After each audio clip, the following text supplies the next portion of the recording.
Day one in the Key Rex, about to start our adventure. What's up, ladies? Ladies and gentlemen, welcome to episode number 4 of the Sunderland Sounds family adventure. Please make sure your seatbelt is fastened. And what better way to start the trip than in a driverless car?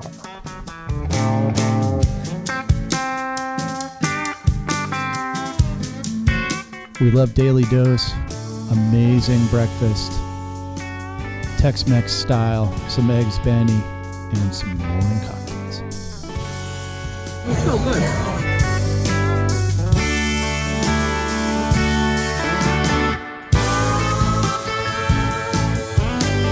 And what did you think? Awesome. Culinary Droput AZ, Phoenix institution. There are 4 or 5 locations, lots of vibe, tavern, pub style food, but excellent cocktails, and just a chill place to hang out. We recommend the location by the waterfront. All right, I'm ready. All right, I got my man Travis here from Breakfast Bitch. I'm a main bitch. Yes, it is main bitch over here. Yeah. Tell the people what's going down up here in Breakfast Bitch. Well, we got the bitches here. They're hungry bitches. They're thirsty bitches. But I'll tell you what, all bitches are welcome. Whatever. Come on down because we'll take care of you. Good. Ask for Travis. Hey. All right. We love Breakfast Bitch, LGBTQIA friendly. Go there. We got DJ going on right now. He's spinning on the 1s and 2s. Breakfast Bitch, let me hear you make some noise.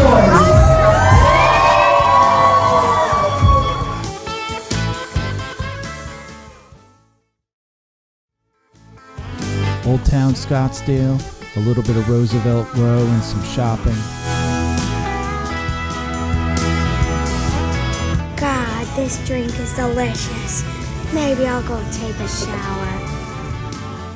Not quite sure when she learned Jennifer Coolidge, but anyway. The Boulders is the resort we stayed at on a multi-acre sprawling desert resort. Highly recommend. Super desert, casita, adobe vibes. Lots of wildlife nestled in the boulders in between Mummy Mountain and Camelback Mountain. Hiking is amazing, so is the vibe.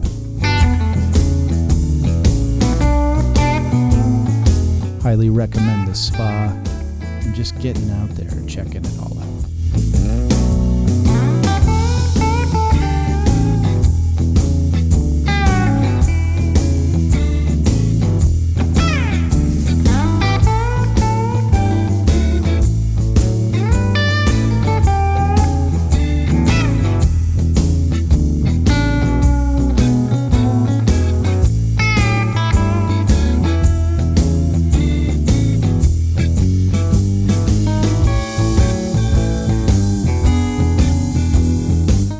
Good fortune of seeing a ton of box turtles, rabbits, coyotes. We saw a bobcat and this awesome roadrunner who put on a little show for us as he presented in a mating ritual to his female companion.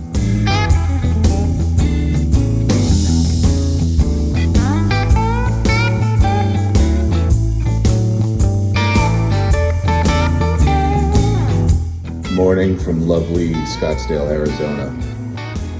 You know, you kind of get a kick out of it because people say, hey, you know, when you're staying in a hotel in Arizona, it's always a good idea to not walk barefoot.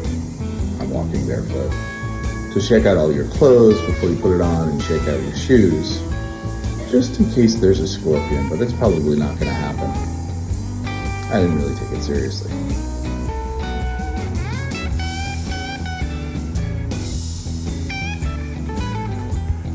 Yeah. Scorpion in the bathtub. It's the base of Camelback Mountain and the spot Boulders. It's impossible to capture all of Scottsdale and Phoenix. It's massive. Sundown hikes are the best. The views and the vistas and the sky colors are mind-blowing.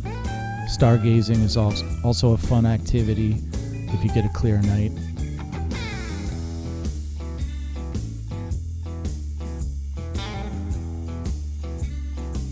We didn't have a bad dining experience while we were in the city, in town, and in the state in general.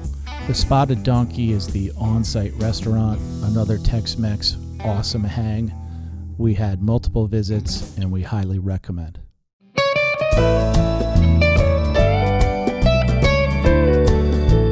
Jerome and Flagstaff, two reputable ghost towns in the state, Hotel Monte Vista being a well-known haunted hotel. Had to see it. Had a great time checking out the hotel, the cocktail lounge, the upstairs bar, and just chilling out in general.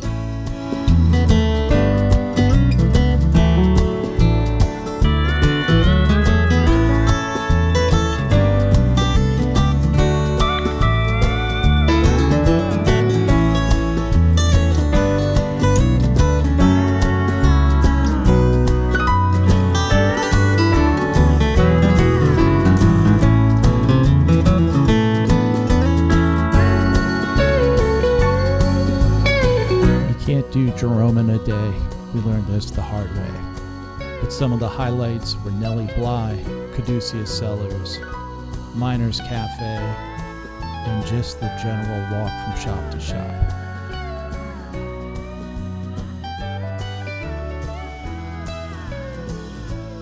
I love the concept of steampunk. I've never seen it up front, and this was my first taste of it. Highly recommend checking out Nellie Bly and bring something home with you.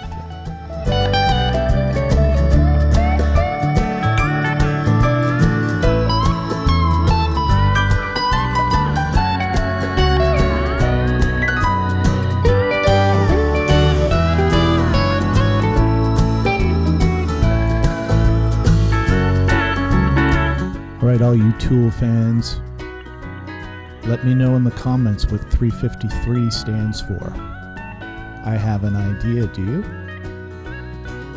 Caduceus stood up to its reputation. A lot of people say there's no good wine in Arizona. I'm not a wine snob. I've learned a lot. But Maynard is doing something special. We learned a lot about the soil and the process, and it's a good product. Pick something up on their website and visit if you can get into town.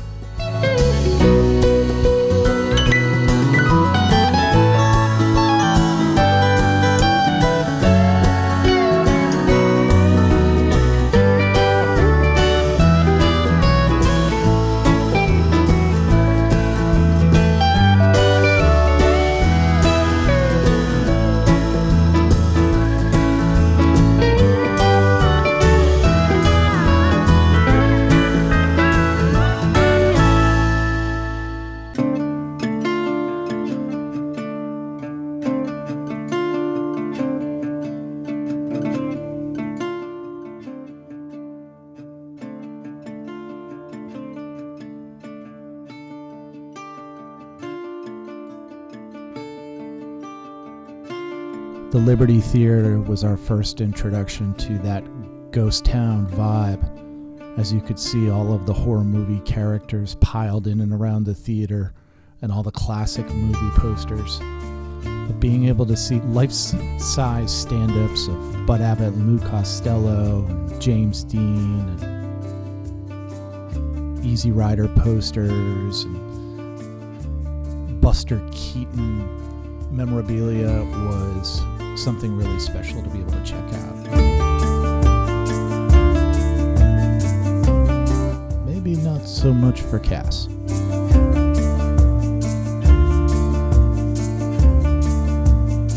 have to check out the Jerome Historical Society and Mine Museum. Want to know why it was such a hard living in that town? There's no better place to learn about it. You'll learn all about the mining accidents, what it was like to live in the town, why it burnt down twice, the oldest living profession, which is the parlor houses and the brothels, and how that all worked out. And you'll get an insight into how people survived, which was not easy.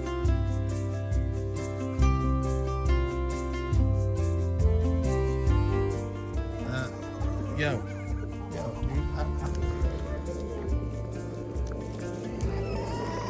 Isn't some neck feathers?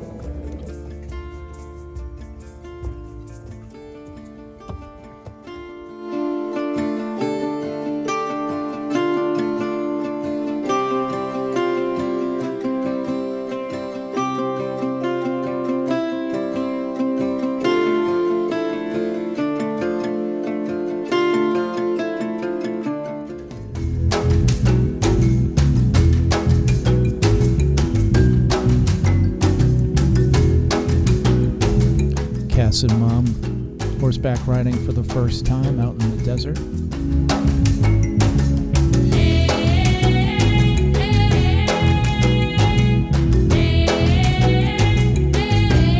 Definitely want to give a little love to FortMcDowell Adventures. Huge shout out to Kelly at Eagletail Wolf Mountain Sanctuary for Wolves and Wolf Dogs. Kelly has dedicated his entire life to supporting, I want to say there were 50 or 60 different wolves and wolf dogs, and we had the very distinct pleasure of being able to hang out with them and feed them, and he's trained them quite well.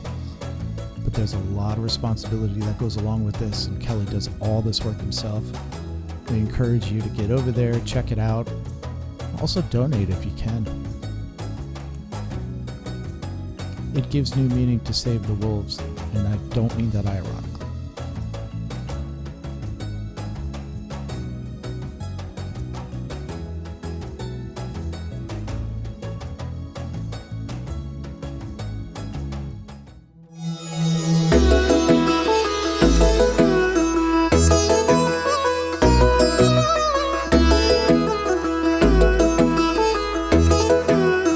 The Musical Instrument Museum is a must if you're in Phoenix. It can't be done in a day if you're truly into ethnomusicology and the study of musical cultures. This is the epicenter of it all. Showing a lot of pop culture icons here and things that are relevant to popular music, but every single culture across the globe is represented, and you can go there and put a set of headphones on, and as you walk to each exhibit, the music and the video for that exhibit immediately connects to your headphones. It is a fantastic experience, and I recommend a minimum of 2 days.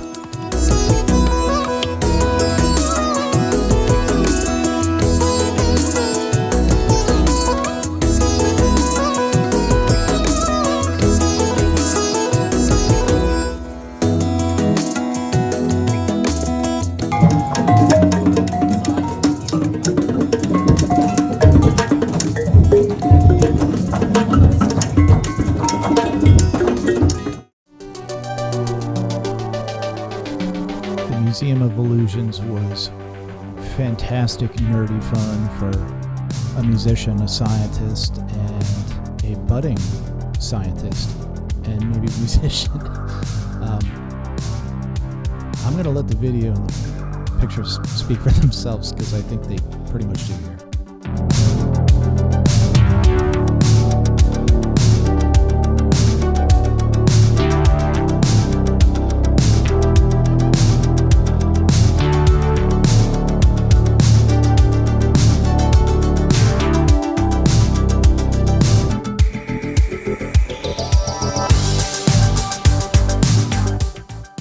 This was a captured moment for sure, as I learned more about color correction and lighting and color curves and all that kind of stuff. Being in the RGB room was amazing. The spinning tunnel room, not so much. If you have balance issues like I do.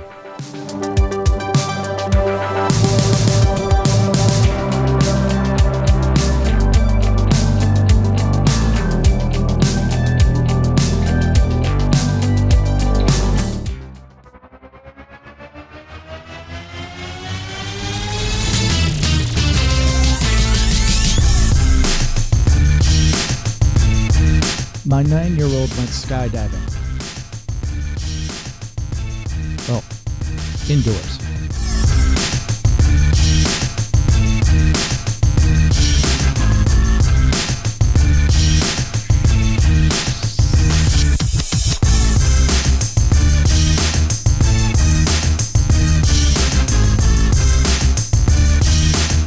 The flight instructor who took them up is a skydiver, a professional skydiver who does formation skydiving.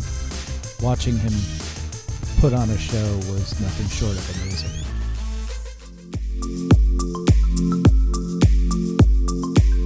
All right, let's talk about Sedona for a second. Yes, magical vortexes and blah, blah, blah. Okay, fine. But get out there and hike if you can get there. And once you're immersed in the nature of it, and you see all the different layers of limestone and the colors and the formations, I think the one thing we can all agree on is that this is a unique and special place, unlike anywhere else on the planet. And the spiritual aspect of being amongst these creations is so innately fulfilling, for me at least, that I plan to come here many, many more times. The Native Americans and the tribes who lived here who lived around the perimeter, the Red Rocks, did not actually live in Sedona because they saw it as a sacred place for ceremonies and events only. Our hike was around Courthouse Butte and Bell Rock, somewhere around 5 or 6 miles. And the views were breathtaking.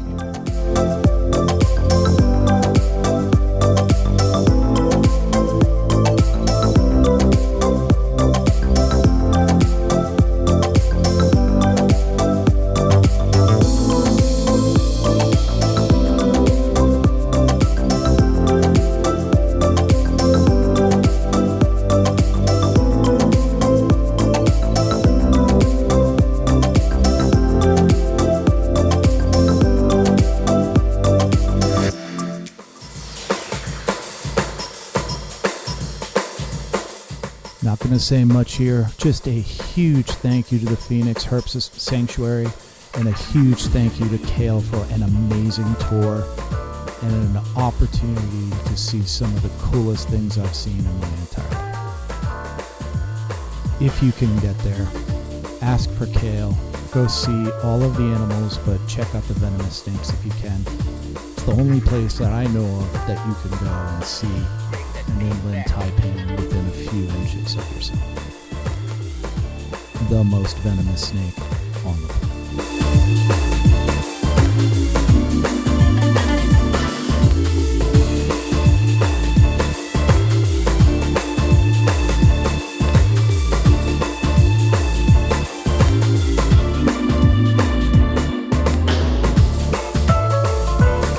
Kale, keep me honest here, but I think that's Clem.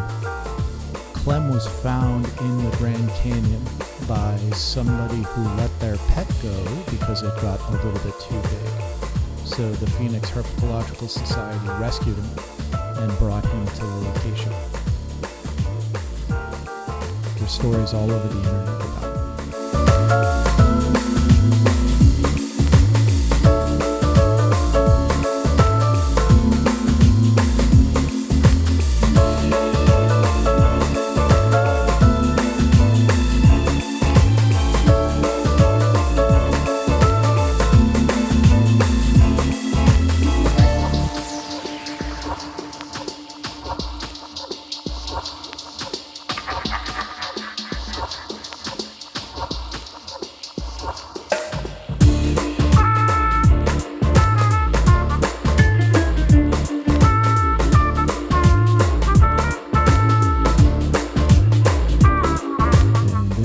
snakes, the most venomous snake on the planet.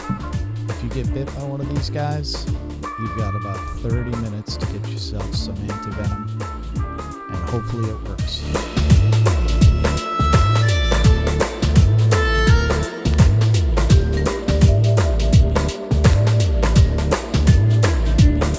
Cass got to see an axolotl up close, and I saw a green mamba. And here's our new friend, Coconut Head.